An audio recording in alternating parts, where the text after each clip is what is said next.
Okay, but hey, before we start the almost 10, Brian, what did you think of the almost 10 this week? It was awesome. It Yeah. was like all over the place, though, right? It was awesome, though. It's always awesome. There was a Okay. couple of things on here, starting off with this first one, that it makes this is the reason why you love the almost 10. You don't just get comics here, you get CDs and albums as well. Hot Rod Lincoln, the very first almost 10 item this week, two items. Two albums from this band Hot Rod Lincoln called Blue Cafe and Astronaut Girl. Oh, I know what that is. Yeah, because this was on Long Story Short, and one of the viewers, their cousin is actually in this band. Mm-hmm. Oh my gosh, that's awesome. Right? What a small world, right? Mm-hmm. Yeah, that is crazy. Okay, well, how in the world did I catch this after stinking Ben brings this up all the That's how it time? Like, this works. is so random. I'm not It's looking vice- for CDs. I know, it's vice Collusion. versa, man. It's you guys have a collective unconscious between all you freaking spec monsters. It's collusion. It's what I tell everyone on Long Story Short. You know, Yeah. we got to make sure that like we talk about it here or here wherever, and then like I always say like buy it on eBay. You know, make sure it shows up on the almost 10. Hey, No, you know what? I mean, we're kindred spirits, man. Like I picked up a book, the same book Ben picked up the same day. Oh yeah, we need to be Yeah, like the remember that? other. It's fucking crazy. You know what, Yi? None of that. I agree with Yi in that collusion shit. Because you've been accused of content theft before over there at Long Story Short, so I think it's collusion. But who accused you of content theft? Another content thief, I think. So maybe not. Maybe. Oh not. yeah. Yeah. Over the same book. I remember that Yeah. conversation. Yeah. It was over the same book, and both were user submissions. Two different users too.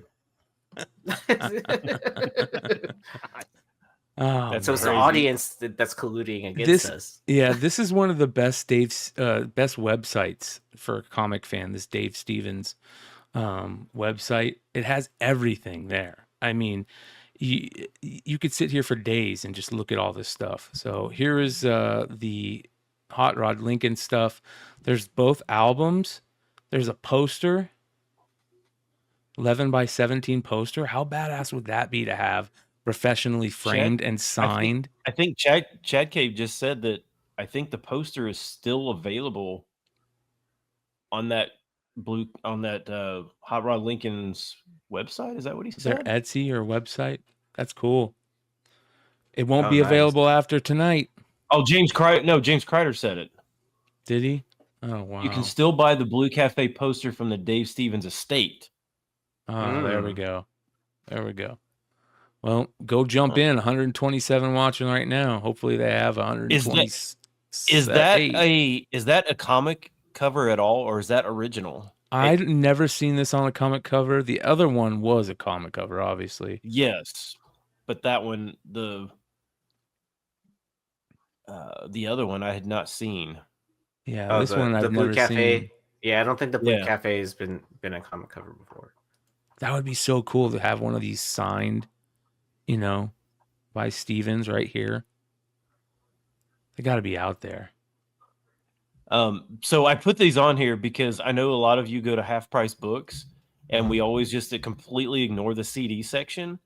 But I have a feeling that you might be able to find these because this feels like a CD that's going to be stuck in a Half Price Books. Yeah. Probably in like the dollar section. Mm-hmm. Or maybe even like an obscure indie record store. Yeah. Yep. Yeah. You might Sure. be able to Well, find that online. so just for reference, these were probably before Ben mentioned it. But these were like, I mean, there were like no sales of these, and now they sell for like $30 to $70 a piece. So it's definitely, and I would say that the more people know about this, probably because I can't imagine there's that many Hot Rod Lincoln albums out there, right? JC's Comics stuff says that it's in Dave Stevens' poster book too. So, Nice. Be on the lookout for that. And there's good music websites to buy off of too, as well. Hint, hint, hint. Yeah. So, all right, moving on for the next almost 10. Superman issue number 75. This is the 30th anniversary special edition, 1 in 25, and it is a foil book, right? Yes, and it's just like a close up of the Interior Trade panel. paperback, or whatever it is, and so you can actually see the dots from the old print. I like that on the cover. Yeah. I was shocked. I was super shocked by this because, I mean, they printed a lot of these, right? Yeah. Or of the original, right? Right, of the original, but even on the 70, I mean, this was a couple years ago, but they printed a lot of feel these like there was too, yeah. Well, felt like yeah, I mean, just imagine how many variants there were, like store variants for this. Yeah. Well, a CGC 9/8 of this sold this week for an all-time high of 280, which is crazy. Yeah. For 1 in 25. Wow. That's badass. That's a cool cover how they left those dots in there too. 135 watching now. Hit that thumbs up, you guys. We only got 30 likes, and you guys know one of the easiest ways to support us if you enjoy what you're watching is to hit that thumbs up, subscribe if you're not subscribed, and get more good cornbread like this. Don't you get credit if they put a thumbs down? Put a thumbs down too. I don't care. Whatever. Yeah, if you don't like it. You don't like it. Yeah. Hold on, what do we get credit for? You don't get store credit. You get store credit. Store credit. Cool. Yeah. YouTube store credit. Yeah. Do you think that like any iteration of this book will always sell because like so many people are affected by it since the 90s, like of collecting, and all the people that get back into collecting? Yes. I mean, think about it. I mean, think that Spider-Man 1. I mean, people still buy that like a lot. Right. Like, I mean, like the story title is like whether you like it or hate it or whatever, like it's ingrained in all our heads because, you know, it was all in the news. Like, it's like, you know, it was a big deal, like death of Superman. Oh my God. Huge deal. Yeah. How many people were reading it and they go, motherfucker, he died. He fucking died. like if they didn't watch the news. Are you fucking serious? He's fucking dead. And then Man of Steel 501, right? Or whatever. He's back. What? Holy shit. Next on the almost 10, Elf Quest issue number 1, the $1.50 third printing variant. Speaking of Elf Quest, weren't we just talking about Richard and what was his wife's name? The Peony, Wendy Peony, Richard and Wendy Peony.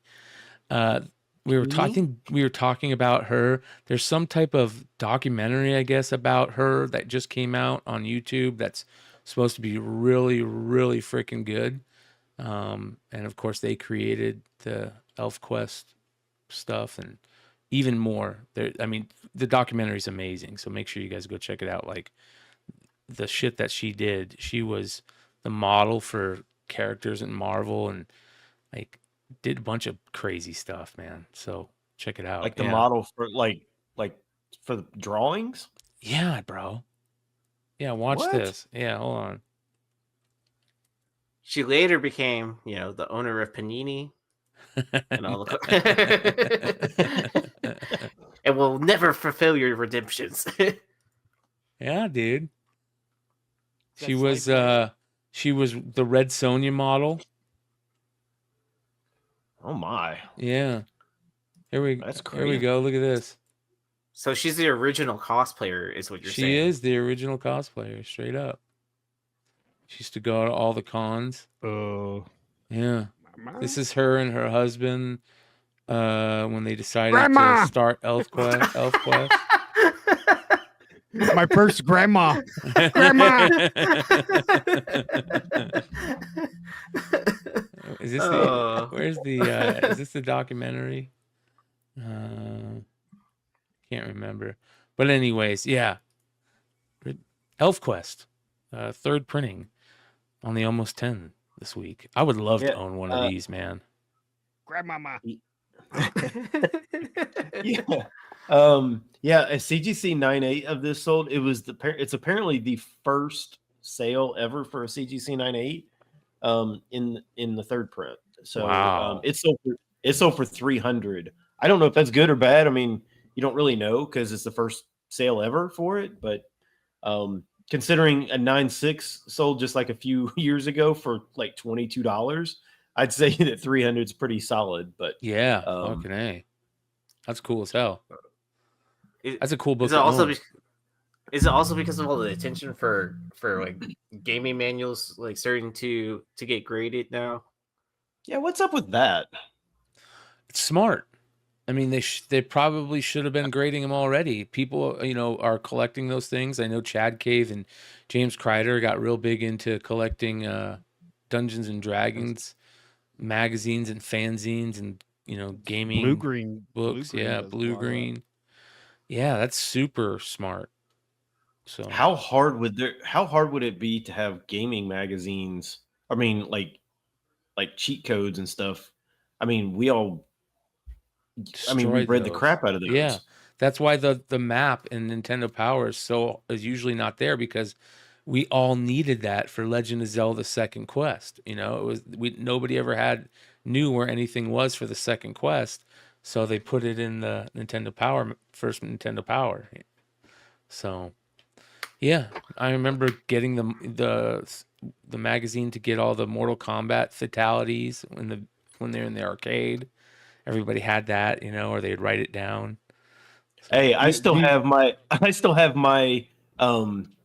my Sega Genesis Mortal Kombat 2 with the magazine pages with the codes that I stuck in the case. I still have that. Blood Yeah, What code. about you guys still remember the cheat code for Contra? For Up, up, down, down, left, right, select, AB, BA select, start? start. Yeah, BA, select, start. BA, start. Yeah. Holy crap. You remember that? Everybody There's remembers a- the Konami code, dude. Bro. Bro. There's also a teenage Atari song where it's called Up Down. There's a Deftones No song shit. called that. Yeah. What? There's a song title where it's the Konami code. Yeah, The full Deftones song did title. one. Man, I can't even remember yesterday, let alone a cheat code from 30 years ago. Hey man. Hey, I bet you can remember your first phone number as a kid. Yep. Nope. Are you serious?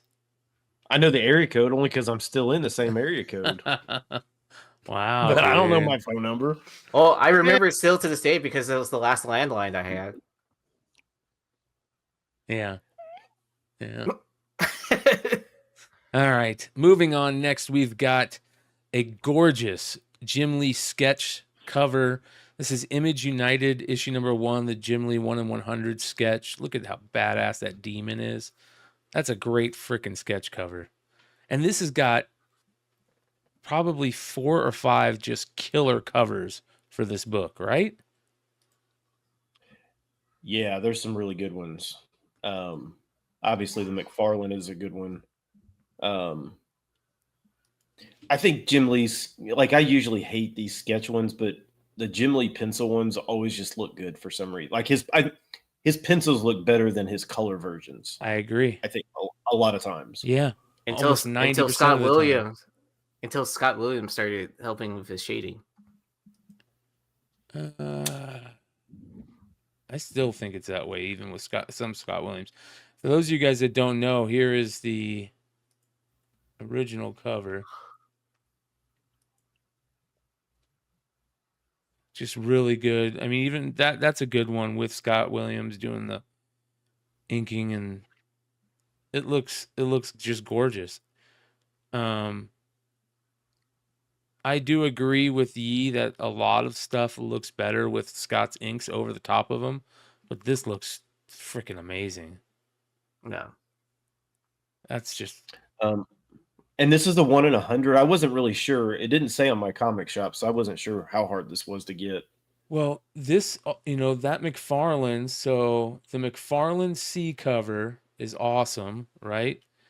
But let me see here. There we go. Where's the C cover? There's the C cover right here. right? That's the C cover McFarlane. The second print McFarlane is a monster, but this sketch 1 in 50 is up there with the Jim Lee, right? I mean, it's a 1 in 50. It's not a 1 in 100, but I put this up But there. it's Spawn and it's McFarlane. Yeah, in a sketch with inks. I like it. Yeah, Yeah, that one looks good. agree. Well, I mean, but Image usually does do really good black and white covers. Like, yeah, I would agree. Yeah. This one sold for an all-time high this week as well. CGC 98 sold for $675. Wow. Raw? You said 675? No, for a CGC 98. Okay. Oh, okay. But these books were like plasticky, so it's very easy to get 9/8 on these. Well, our next almost 10 book, Batman the Animated Series, almost got him sealed with the tape. Not necessarily a comic book, a children's book, but the second Harley Quinn ever printed in any media other than the animated series cells. But this book was, when people found out what it was back in the beginning of the Harley craze, this thing was so tough to find, especially sealed with the tape. It's a cool collectible to have, and it's cool that Cover Price puts it on there. I think Cover Price has got their finger on the pulse when you can look this up and it pops right up on Cover Price. So yeah, it's kind of weird. I mean, the tape doesn't obviously really add much to it. it looks cool. I mean, though. obviously, it looks cool. Yeah. But I mean, it would be now if they would have put like Harley's outline or something on the tape, that would be really cool. But obviously back then she was not near as popular as she ended up getting. But yeah, I agree with Bryan. This got, when people figured out about this, it got really expensive, and then a bunch of them started surfacing, and the price kind of came down a lot. I mean, it was still selling for decent. Like sealed things were still selling for like $500-$600, which is still a lot. But this week, a copy of this sealed sold for $1,100, which was the highest I could find in like the last 3 years. That's Wow, awesome. by far. That is awesome. Very cool. Well, for those of you guys that want to know or are asking yourself, what's the very first thing she ever showed up on? It's this Comic Scene magazine, number 31, where you get a preview of Batman the Animated Adventures. And it is the very first time she's been printed in anything. So very few of these available out there on the secondary market. And when they are, they're usually trash. So be on the lookout. It's tough book to find. So moving on to the next almost 10 item, a reprint, because if the original was up here, it would be ridiculously crazy. This is El Soprandante? El Soprandante? Is that how you say? El Soprandante, Hombre Araña, issue number 128, including the foil variant. These are the La Prensa reissues from La Mole. So, First of all, what do you guys think about when these La Mole do these reprints? I think it messes up. I've been saying since the beginning, I think it messes up the secondary market for collectibles, and it doesn't hurt this one. This one's so rare that it won't. The original is so well known and people want it, but it hurts the market for some of the other ones for sure. Definitely the I don't like how they did Lost. Didn't they do a Lost 23? I can't remember. They did do a Lost 23. It was like, what was it, a year ago or 2 years ago? I think it was last SDCC. Yeah, They've done it twice though, right? Yep. Like they did or was it New York City Comic Con? They did it like 3 or 4 years ago, and then they did it last year, like Stein said. Yeah. Like I think the last one was like what like an exact replica, and then one of the years was just a virgin, or vice versa. I don't remember at this point. It's hard to keep up with, but I do miss back in the day how these used to be cheap, like placement holders. Now it's like they're like way too expensive, like books, cheap books coming from Mexico. So I kind of miss that factor of it. Um, I think it's kind of weird how like some stores are like getting a ton, and then being like the exclusive dealer that has it in America. Yeah. Yeah. Well, Yeah, it's very strange. For those of you guys that don't know what this book is, let's go ahead and explain it. They killed off Gwen Stacy, obviously, in the American comics. Well, in Mexico, they loved Gwen Stacy so much that they didn't want to kill her off. So they just wrote new stories for her and did new covers. And of course, they were non-canon. And these are called the non-canon Spider-Man issues. There's a few non-canon foreign issues that are really looked for, extensively looked for, but especially these ones because these have the famous big booty Gwen inspired art. Yeah. The wedding issue. Yeah. Or it's near this. It's near the wedding issue. This is the wedding issue. Yeah. Yeah. So pretty cool. And you can go find more information about it. There's all kinds of stuff. This one recently sold right here, the reprint of the Satanica hair. But let me see if I can find the Big Booty Gwen issue. Here we go.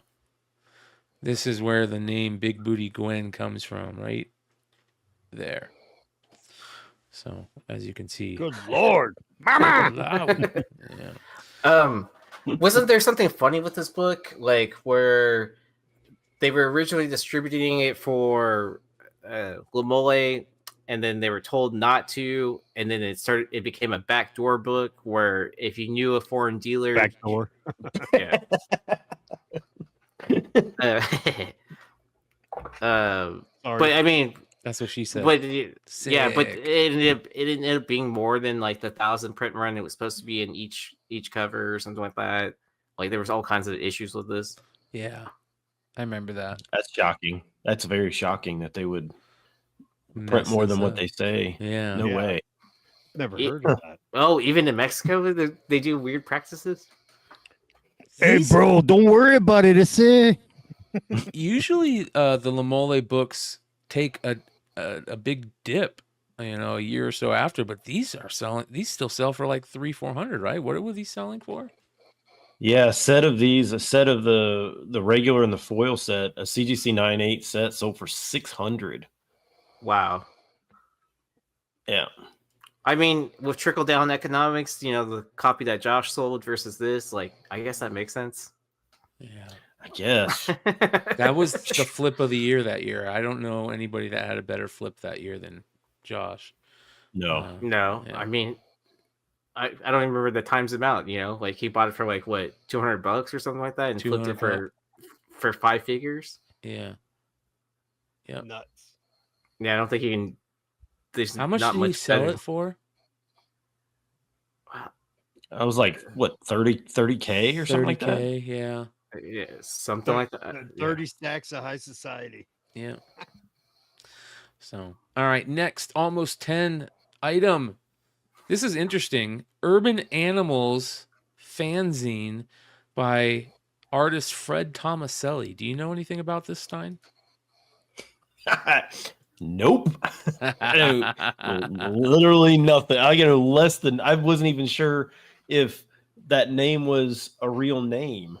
Well, I didn't know what was going on here. He's a pretty big artist. He did a bunch of famous album covers for Fish and Wilco and a few other bands. But he's also known for being a psychedelic artist that, he uses weird things in them, including medicinal herbs and prescription pills and hallucinogenic plants. And he's a pretty dope artist. So I guess this is a fanzine that he did early in his career in 1981 or something like that, I would imagine. That's all I can find really on this, other than maybe this is his first professional work. I don't know. Is there any Fred Tomaselli fans out there watching? Let us know in the comments. But pretty interesting. What did it sell for? Yeah. This sold for $250, but I guess you would have to know I mean, to spend that kind of money on it, right? You'd have to know that it was either really rare or because I would have. I mean, if this were sitting in a store, even for $50, I'd have been like, nah. So this must have been when Jost 44771 said this was when he was an art student. Is that what you think? How much did it sell for again? $250. Yeah. Listen, if you're semi-famous and you have something like this out there that's old, you can put it up on eBay and somebody will end up buying it and pay a lot of money for it. If nostalgia, it's always about nostalgia. If they were a fan of your work in the 80s or 90s. What if you're not famous? And what if you just have a stupid YouTube show? And you used to do art in college and have a bunch of paintings still. Yeah. Will they sell on eBay? Yeah. Will that stuff sell? I think so. Do you think it will? Because I actually was like, I was trying to get into grad school through instead of like studying for the GRE just to get in by painting. Because I was an art history major anyways. And I have a bunch of my original paintings still. Hey, why don't you do something for me on a sketch cover? It would just be a landscape, but okay. Or super abstract. Hey, that's all right. That's all right. Yeah. I'd be happy with it. Moving on, we have another crazy one. But this is actually kind of cool because this is from the Vigil Brothers. Sinbuck Angel Eyes, issue number 6. This is a Gunfighters in Hell spin-off series that they originally did issues 1 through 5 in like 2012, and it took them 6 years to get number 6 done, I think. So pretty okay, good, because I couldn't even find number 6. Like on all the lists I was trying to, it stopped at 5, and I was like, where the heck did number 6 come from? Yeah, this is self-published. This is pretty crazy, dude. So tough to find information about, but yeah, Vigil Brothers, very cool cover on this one. It's like a weird satanic Western. So Gunfighters in Hell. Yeah. I was like, that's like it looked like when I first saw the cover without actually knowing what the book was, I thought that was like Harley Quinn, like shooting Satan and riding off on a unicorn. Like, yeah. I was like, this is literally somebody's really, really acid drug fueled. Yeah, drug fuel. Yeah. That's badass, dude. That's a cool book. How much did this one sell for? Because I want to know, because I want to be on the lookout for it now. I've never seen another sale for this ever. That's why I was trying to figure out how did you even find out where did you see that it actually was you could get this? I had to do a deep dive on it. They had it on Grand Comics database, but they didn't have any information on it. And they just did a deep dive on it. The Angel Eye stuff. I think there was a crowdfunding effort, I think, at one point for something they did. But yeah, I just did a deep dive. Yeah. Well, this only sold for $25. So somebody got lucky, I bet. It seems pretty rare to be only $25. But is it a Dennis phrase? It's so rare, it's worthless. Yeah, it could be. That's a great phrase. Nobody knows about it, so it's worthless. I guarantee you, not one of us knew about this. Nope. Signed by Joe Vigil. which is I cool. was gonna ask, did you only think of the Harley Quinn thing because she was recently in that cowgirl outfit? Yeah. Yeah, it just I think it was the pale skin and the First really Harley red Quinn lips as a and cowgirl. yeah. And then like all the what was it, the Souza Micah that did put the cowgirl hat on her recently. And now So everybody's just like going to be cosplaying that. If right. I got to see 10 of those at San Diego, I'm telling you. We'll see. So, all right, moving on. I'll take my Tramp- pictures with them to see Yeah. how many we can get. Zombie Tramp issue number 1. This is from the Action Lab series, not volume 1. This is volume 2. But this is a tough to find West Virginia pop culture Comic Con variant. That is freaking awesome, man. It's got all the heads on the back in the background. Yes. And I was trying to figure out who those people are on the wall. Yeah. And I was thinking, are they people like that were like organizers of the West Virginia pop? Probably. We'll have to ask Dan Mendoza one of these times, and see who those people are. And then did you have any information to find out who the cover artist on this was? Because it's clearly not Dan Mendoza. No, I did, but I forgot to put it up, so I apologize on that. You go find that. Yeah, this one's just. I mean, I mean, how many people go to West Virginia? I mean, how many people live in West Virginia? Yeah, other than Nico, I mean, that's the only person I've ever known that lives in West Virginia, right? Yeah, but he always traveled somewhere else to go to a J. convention. Travis Smith, right? Who is it? J. Travis Smith is the artist. It's pretty good. I mean, it's really awesome. Good. Like, yeah, I think it's really well done. It doesn't look like a Zombie Tramp cover. I'm gonna see if if it says anything about it on the internet about who's on the cover. This one sold for 100 raw.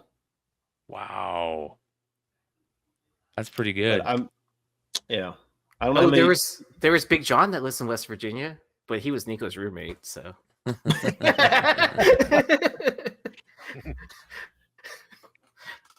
Hey, I've driven. I mean, it's the state right next to me, but I've driven through there several times. But a college in West Virginia offered my daughter a scholarship to play soccer, but she said no because she didn't want to live in West Virginia.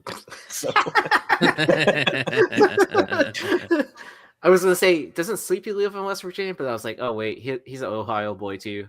Yeah, he is. He's North Ohio. Yeah. All right.